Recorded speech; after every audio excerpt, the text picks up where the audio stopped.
Yo, all dinosaurs are members of the reptile suborder known as Dinosauria, and I have a dinosaur tooth. This must be one of the smaller teeth, and it's somewhat broken off. This information is very important, except for the age, which is a little bit dubious. This specimen is from a Gorgosaurus, who is known to have roamed the western United States and Alberta, Canada. He's considered a tyrannosaur since he's of the family Tyrannosauridae, as was T-Rex. He gets the common name Gorgosaurus from his genus, and only one species, Libratus, was found so far. Since Gorgosaurus has the highest number of high-quality fossils discovered out of all tyrannosaurs, I hope that other dinosaurs stop getting to hog the limelight. This species should be a star since he has plenteous remains that can be studied, so we can know much more about such magnificent creatures. Though I admit T-Rex is my favorite. Has been since kindergarten, when the music teacher would play an ever requested piano song about a T-Rex, which started with a gentle tickling of the ivories but ended with a thundering crescendo as if he was stalking and chasing us. Though I've always loved dinosaurs, I never wanted to be an archaeologist like my father did when he was young. While T-Rex averaged 12.3 meters or 40 feet long, weighing 8 metric tons or 18,000 pounds, Gorgosaurus was the size of the smaller Allosaurus. Both animals were 8.5 meters or 28 feet long. The difference was that Gorgosaurus had a bigger head than Allosaurus and weighed 2.7 metric tons more than Allosaurus's 2.3 metric tons or 5,000 pounds. Allosaurus, however, had well-developed arms and claws, while Gorgo had disproportionately small arms like T-Rex and 2 digits like T-Rex, while Allosaurus had 3. Gorgo was more closely related to T-Rex than Allosaurus, since Allosaurus was of a different family, Allosauridae. However, Gorgo was more closely related to Albertosaurus than Rex. Although many dinosaur species are thought of as strict carnivores, that's unproven.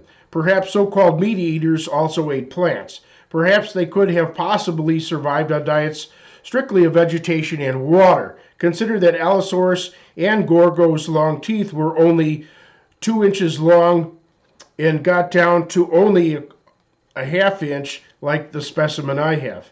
Even some T-Rex teeth were only 1¼ inches long. Doesn't seem like it would be a good idea to continually use such teeth to smash against thick bone while subduing prey or battling rival scavengers. And nobody knows what color or colors of any of the dinosaurs were. We could only imagine. A popular theory is the outlandish idea that dinosaurs, including T-Rex, evolved into birds. But most dinosaur fossils show no trace of having had any feathers. Instead, many fakes were created in order to lend credence to this unsupportable theory, and they've even found a complete specimen, a type of ankylosaur, along with many well-preserved soft tissues. Evidence indicates that velociraptors likely had feathers, but weren't anything like the velociraptors shown in Jurassic Park movies. They were only slightly bigger than chickens and resembled other flightless birds more than typical dinosaurs. A dinosaur that was truly man-sized was Raptorex. Many think the Bible story of Noah's Ark from Genesis chapters 6 to 8 is historically factual, since most reject the vast geologic ages and imagine an Earth less than 10,000 years old. Those who subscribe to that, dinosaurs must have been on the ark if their belief was true, since it clearly states that a pair of all living animals were on board. But in some dinosaur species, one animal alone would be 1/4 of the supposed ship's length and weigh as much as 15 African elephants, such as Argentinosaurus. The estimated height of the tallest dinosaurs, Seismosaurus, 84 feet or 26.6 meters, far exceeds the ark's given height, 50 feet or 15.2 meters. Many were long enough that if they stood any way diagonally, contrary to the ship's length, they would block all other people and animals' movement at that point. Even if all dinosaurs were small, they still wouldn't fit due to the great number of different dinosaur types. And even if all the animals started as baby animals, they would have over a year to grow on the ark. Then there's the need for a year's supply of food and drinking water for every animal, who would expel waste on board for a year. Also, the area where the ark supposedly landed, mountains of Ararat, would logically have the greatest diversity of dinosaur and other animal fossils. It does not. So with these facts and others, the legend of Noah's Ark must be a complete fiction. But on the other hand, the Bible's Job chapter 40 certainly describes a large dinosaur-like creature.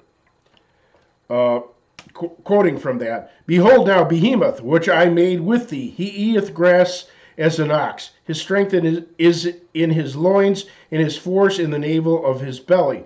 He moveth his tail like a cedar. The sinews of his stones are wrapped together. His bones are as strong as pieces of brass. His bones are like bars of iron. He is the chief of the ways of God. He that made him can make his sword to approach. Surely the mountains bring him forth food, where all the beasts of the field play. He lieth under the shady trees, in the covert of the reed and fence. Shady trees cover him with their shadow. Willows of the brook compass him about. Behold, he drinketh up a river, and hasteth not. He trusteth that he can draw up Jordan into his mouth. He taketh it with his eyes. His nose pierceth through snares." In fact, from a variety of sources spanning many centuries come numerous descriptions and drawings of various creatures said to have lived concurrently with humans, which surely resemble dinosaurs. There are even various accounts of people supposedly having been in proximity to dinosaurs and having seen them, even seen them in our 20th and 21st centuries. But in my opinion, it is inconclusive. I do object to the claim to know how long ago or in what time frame dinosaurs lived on Earth. That's because radiometric dating is near worthless since it's based on unprovable assumptions. Evolutionary geology is also not what it's supposed to be. There are many anomalies to the supposedly fixed geologic sequence. Yet regardless which theory you subscribe to, dinosaurs were undoubtedly here and dominant. Pardon me, I have a bad cold. And dinosaurs were undoubtedly a day will come when humans face their own extinction.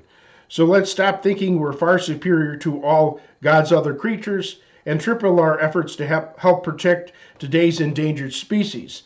And if we're right with God, perhaps we'll see dinosaurs in heaven one day. Take care.